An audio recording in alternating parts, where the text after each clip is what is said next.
Good morning, folks. This is Greg Judy at Green Pastures Farm. Today I'm here with George Heller, and George and I are moving the bulls this morning. And we got two of our young men over doing the cow mob, so we split up. And anyway, we just turned them on a piece of fresh Kentucky 31 fescue stockpile, and it's February 24th. Yeah. Is that right? Yep. So George, you're up there in Minnesota. What's the difference you see here versus Minnesota? Well, there's no snow for one thing. It looks like you got some nice stockpile here. You're able to put the posts in without drilling holes and things like that. And so you've got snow, and you said it's going to be 15 below there tomorrow? This morning, right now, it's about, well, it was 15 below at 7 this morning there. And it's supposed to warm up to about, I think, like 8 today, and then get down to 5 below again tonight. And then on Sunday, we're going to warm up to about 30, and that'll be feeling pretty good. Wow. So I was crying to you this morning. It was cold out here. It's 17 degrees, and you pulled up home. I immediately shut my mouth, and I called myself a wussy because it felt, it feels cold here, but it's all relative. I mean, you're used to colder temperatures, and you're kind of not hurting so bad as I am. No, I'm actually starting to sweat right now. We put in a couple paddocks, and I walked the posts in, and now I've got a little bit of a sweat built up. I was a little bit chilly this morning with the wind. Yeah. But the sun is really, it's warming things up, isn't it? it? Up real well. Well, we just put 41 bulls on about half an acre of grass. And George, just you and I walk down and I'm gonna let you pull back the grass. So this is what they were on, what George is walking on right here. They were on this morning, and you can see they've taken the green out. They left some of that more woody stuff. There's still a little green in there. You can tell we're not pushing them too hard. I mean, there's still feed left. Now let's go to where they haven't grazed. This would be a good representative right there, yeah. Yeah, there's some really good feed down in there. Yeah, let's clear up. What do you say? It's up, yeah, up to there.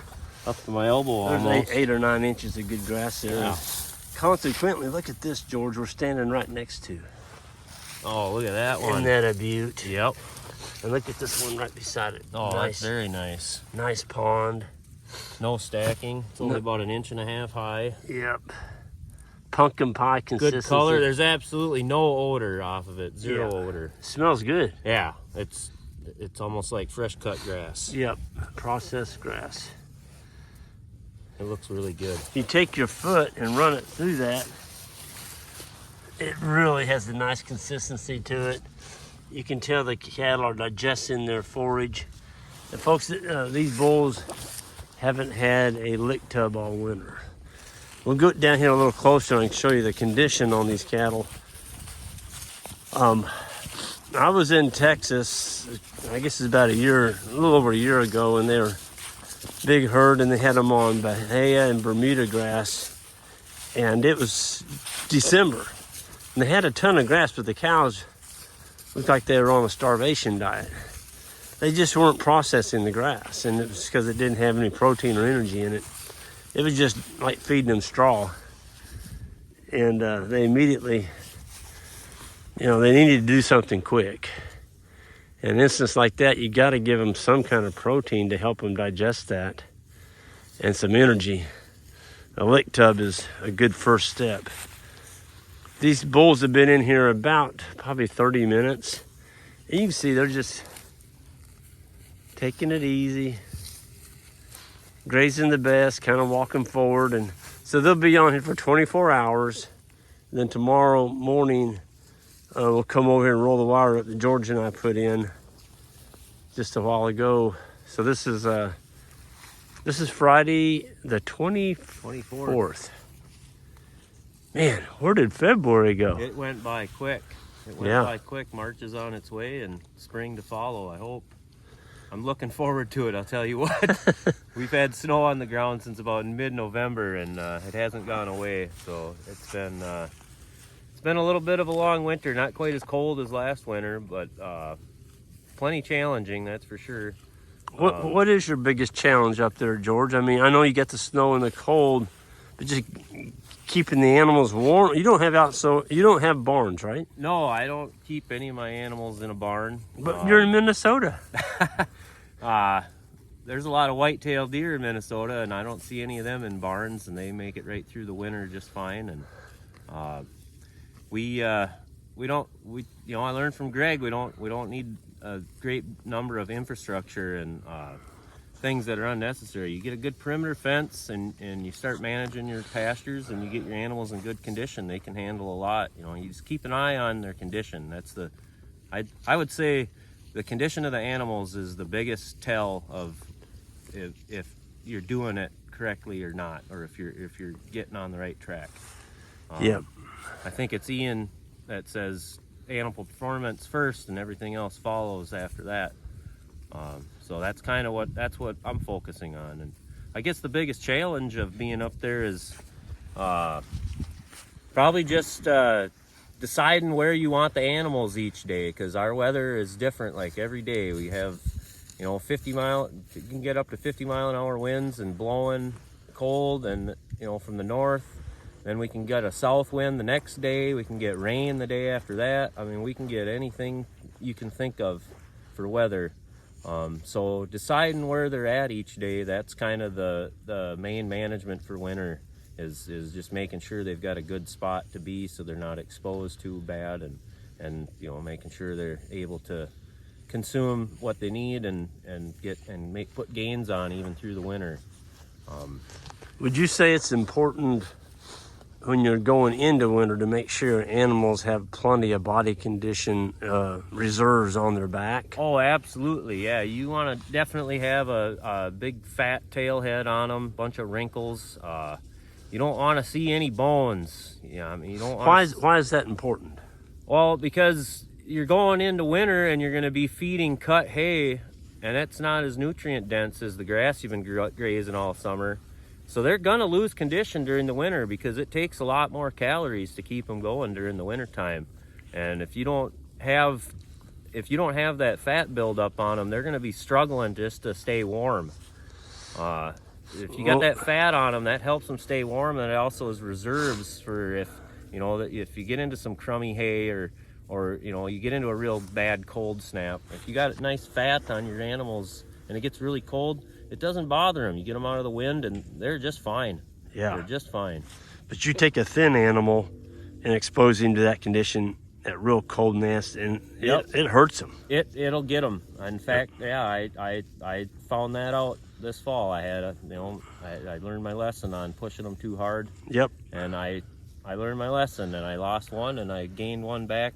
I nursed her back to health, and she's gaining condition back. In defense of you, George, the one you lost, that was a Jersey. Yep, they're both jerseys, and they're typically they don't have the meat or the condition on them that a beef cow has. Yep, and they don't get any grain at all. So it's all grass on them, and both of them were nursing calves. Yep. So yeah, you're putting some pressure on them, and the dairy, they just give so much milk, right, compared to a beef cow. Yep. So all their energy goes into making milk instead of putting fat on. Yep. So if you're pushing them really hard, it's really, really hard on them. Yep. Well, George, I'm going to take time. Thank you for your helping me this morning and giving me this time for this video, and wishing you and your family the best back in Minnesota. And you came up here. Tell me what you did, what you came up here for, or part of what you came up here for. I brought a couple guard dog puppies down for a couple folks, and we've got a few more, I got two more left at home. Well, tell me about these puppies. The two I saw were absolutely gorgeous, wonderful. Man, they were beautiful dogs. Okay, so what happened is I mismanaged my dogs kind of. I'm kind of just coming clean here. I let my female get bred, and she ended up having puppies in October, and she ended up having 12 puppies. And from what I have been gathering is I think she had a retained placenta, and she died a week after that. Well, 5 of the puppies died at the same time, and 7 of them we brought in the house, and we nursed them by hand for I think 6 or 7 weeks. They were a week old, and then we got them started on food, and we've put a lot of time into these animals, and we've really tried hard to keep them going good and keep them healthy. And well, I tell you what, the 2 male dogs I saw yesterday, I've never seen healthier pups in my life as those 2. oh, thanks. I mean, they look to me like they've been raised on a female and had as much food as they ever wanted. They were not limited.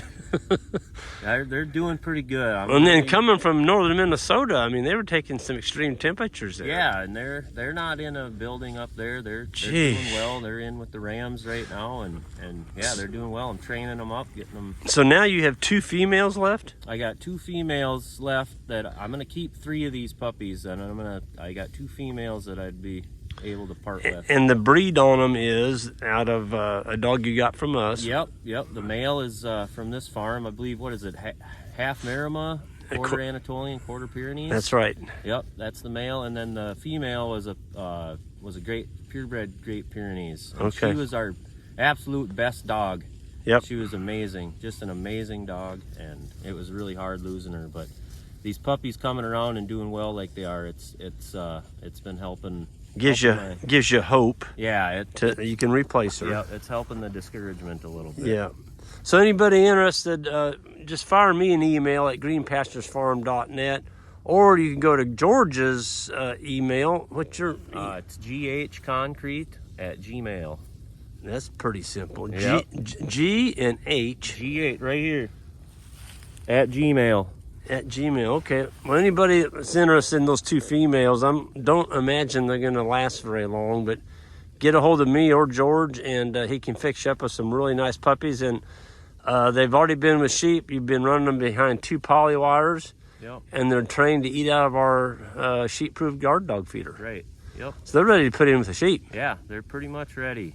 Yep. And they're big enough they can bark. I mean, these dogs, I estimate them at 40 pounds, but I think I underestimated the weight of them.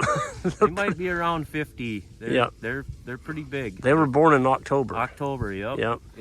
Beautiful, beautiful pups, folks. Give him if you want a couple good female guardian pups, here they are.